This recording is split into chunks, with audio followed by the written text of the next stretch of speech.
Berbisnis dan berwisata pastinya memerlukan alat transportasi untuk berkembang. Dan ketika dipajaki dengan PCR, mendadak ekstra uang keluar harus dikeluarkan untuk mereka yang melakukan wisata atau melakukan perjalanan bisnis. Hal ini membuat banyak orang jadi malas berpergian dan membuat wisata serta berkembangnya bisnis di banyak daerah menurun tajam. Maka orang mulai melirik dan mencurigai bahwa kebijakan PCR sebagai akal-akalan mencari cuan telah dilakukan oleh pejabat dan pebisnis berkolaborasi bersama membuat kebijakan untuk ngerjain rakyat demi untung cuan yang besar. Kemudian keputusannya pun dilanjutkan dengan terus mempertahankan level PPKM di atas 2 sehingga semua moda transportasi akan di-PCR-kan. Mantap sekali dah kebijakannya. Cantik. Dibungkus fakta-fakta mengerikan akan ada gelombang ketiga, masih rawan karena rakyat belum vaksin semua, dan info lain sebagainya yang membuat PPKM siaga merah. Awalnya PCR buat mereka yang merasakan ada masalah kesehatan untuk dites. Sekarang semua orang yang sehat dicarikan cara agar dites PCR. Kalau perlu,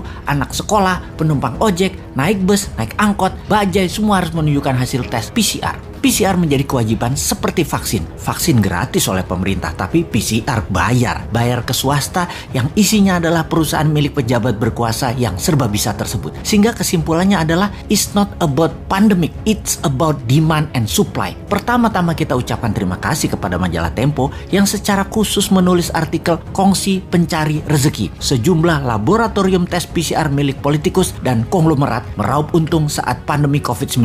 Demikian teasernya. Kita bahas faktanya. Seorang Menko merangkap jabatan sebagai koordinator PPKM, dia pucuk pimpinan dalam hal kebijakan COVID-19 dan investasi. Lalu seorang Menteri BUMN merangkap ketua tim penanganan COVID-19 dan pemulihan ekonomi nasional. Menteri Kesehatannya bekas wakil Menteri BUMN. Menteri itu ternyata ada kaitannya dengan PT Genomics Solidaritas Indonesia. Unit usaha PT itu adalah GSI Lab yang jualannya segala jenis tes COVID-19. PCR swab, same days, swab antigen, PCR kumur, dan lain sebagainya. Dalam situs resminya, GSI Lab mengklaim memiliki 1.000 lebih klien korporat, melaksanakan 700.000 lebih tes, menyalurkan 5.000 tes gratis, dan donasi total 4,4 miliar. Poin penting, dia yang membuat kebijakan sebagai pemerintah, dia juga yang jualan barangnya. Kita bedah lebih dalam, siapa pemilik PT Genomics Solidaritas Indonesia yang dibuat April 2020, sebulan setelah kasus COVID-19 pertama di Indonesia. Komposisi pemegang sahamnya adalah Yayasan Indika untuk Indonesia, Yayasan Adaro Bangun Negeri, Yayasan North Star Bakti Persada, PT Toba Bumi Energi, PT Toba Sejahtera, PT Kartika Bina Medika Tama. PT Toba Bumi Energi dan PT Toba Sejahtera adalah entitas anak PT TBS Energi Utama Tbk atau Toba. Opung pernah mengakui katanya dia memiliki sedikit saham di situ. Pastinya dia adalah pendiri grup tersebut. Kita tidak usah merinci lebih dalam lagi dari nama-nama tersebut siapa saja mereka. Silahkan cari sendiri siapa pemiliknya. Toh nama-nama itu adalah nama-nama terkenal semua. Oke, kita semua yakin bahwa Anda semua pasti sudah paham siapa mereka yang bermain dengan kebijakan dan meraup untung dari bisnis PCR tersebut. Itu semua jelas bisnis. Badan hukumnya saja PT. Tujuan PT adalah satu, yaitu laba. Ingat, bukan masalah orang dilarang berbisnis, tapi lihat dulu posisi siapa yang berbisnis. Sangat tidak bermoral menjadikan jabatan publik sebagai pintu masuk untuk berbisnis, memanfaatkan masa pandemi yang menyusahkan rakyat untuk menumpuk cuan. Di sisi lain, masyarakat berusaha dijejali dengan segudang prestasi seperti Indonesia menjadi pemimpin G20 atau prestasi apapun juga agar informasi benar yang memanfaatkan jabatan dan peraturan yang memaksa rakyat jadi pasar tidak ada yang peduli dan dianggap salah. Kita kembali ke intinya. Bisnis tes PCR ini adalah skandal di pemerintahan saat ini yang sangat memalukan. Sayangnya, menyeret hal ini untuk menjadi perkara hukum sepanjang pemimpin tertingginya masih polos seperti saat ini sangatlah sulit. Jadi, ya mari kita berpikir bagaimana caranya agar kekuatan moral masyarakat tersadarkan. Bukan menganggap informasi seperti ini adalah nyinyir anti pemimpin yang sangat baik dan berprestasi tadi. Bukan, tetapi masyarakat harus sadar dan membangun kekuatan bagaimana membendung kuasa-kuasa jahat yang selalu berhasil bersembunyi di balik wajah baik itu. WHO memberikan indikasi kalau COVID selesai di dunia ini baru tercapai di tahun 2025. Walah, sebuah perjalanan yang panjang sekali ke depannya. Masih 4 tahun lagi. Masih lama ya. Sama lamanya dengan menunggu Newman giliran pegang kendali bernegara. Baik, kita bahas lebih dalam tentang pandemi ini. Dalam kacamata perang, sesungguhnya saat ini adalah masuk kategori perang dunia ketiga. Perang dunia secara harafiah ya artinya ada musuh bersama. Musuh bersama saat ini adalah makhluk tak terlihat, makhluk kasat mata karena masuk kategori perang, maka pasti ada tumpah darah, ada casualties, yang ujungnya ada yang menang, ada yang kalah. Karena masuk kategori perang, maka sesungguhnya strategi bernegara harus pakai war mode, strategi perang. Dalam strategi perang, jurusnya cuma satu, survival, harus hidup, terlepas nanti perangnya kalah atau menang. Untuk hidup, kita lakukan apapun sekali lagi untuk tetap hidup. Apalagi sebuah bangsa yang harus tetap hidup. Apalagi sebuah negara yang harus tetap hidup. Dan dalam mempertahankan kehidupan bangsa dan bernegara, yang unggul bukan hanya hidup, tetapi juga memenangkan peperangan. Untuk menang perang, kita harus bertempur hebat, punya mental baja, kompak, dan punya strategi jitu. Menurut pakarnya, siapa lagi yang saya ambil referensinya kalau bukan Ibu Siti Fadilah yang saya kenal baik. Beliau banyak menginformasikan melalui YouTube channelnya juga. Kita sarikan bahwa virus punya sifat alami untuk survival, untuk tetap hidup. Biasanya punya 3 periode mutasi. Mencontoh Spanish flu di awal abad 20-an. Gelombang pertama, gelombang kedua, gelombang ketiga, virus bermutasi.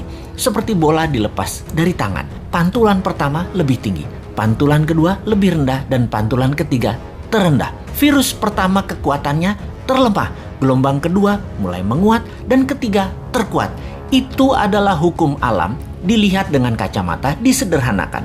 Lalu kita lihat strategi bernegara. Ada yang pakai vaksin solusinya, ada yang pakai imunitas, ada yang keduanya dikombinasi.